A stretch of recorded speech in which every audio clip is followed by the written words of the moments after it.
গণভোটের রায় বাস্তবায়ন সহ জনদুর্ভোগ লাঘবের দাবিতে 20 জুন খুলনা সার্কিট হাউস ময়দানে 11 দলীয় ঐক্যের বিভাগীয় সমাবেশ অনুষ্ঠিত হবে।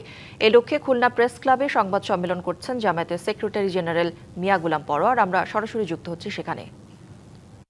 ধন্যবাদ জানাবেন এবং ওনার তরফ থেকে গণমাধ্যম সহ খুলনাবাসীর কাছে এই মহাসমাবেশ সফল করার জন্য উনি সহযোগিতা কামনা করে কথা বলবেন আমার কথার পরপরই।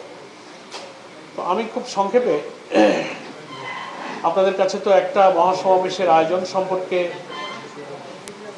ব্রিফ করার এই ঐতিহ্য ট্রেডিশন বিভিন্ন দলের আছে, জামাত ইসলামীরও আছে।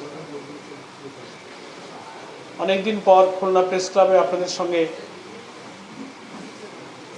এভাবে মিলিত হতে পেরে আমি নিজেও আল্লাহর কাছে শুকরিয়া আদায় করছি যে আমার সব পরিচিত একই পরিবারের সদস্যের মতো সবাই দেখা হয়ে আমার একটু ভালো লাগলো।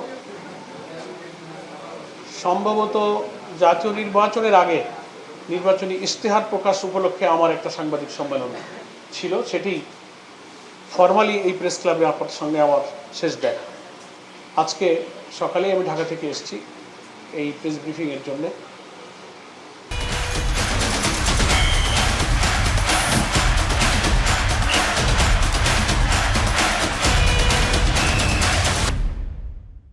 তো আমি এখন সংক্ষেপে আগামী 20 জুন শনিবার খুলনা সার্কিট হাউস ময়দানে যে মহাসমাবেশের আয়োজন করা হয়েছে 11 দলীয় ঐক্যের পক্ষ থেকে খুলনা বিভাগের, সমাবেশটাকে আমরা নাম দিয়েছি খুলনা বিভাগীয়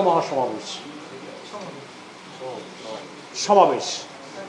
তো এখানে প্রধান অতিথি হিসেবে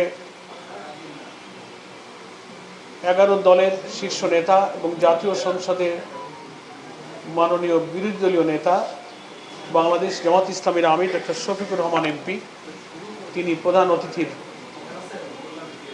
বক্তব্য রাখবেন।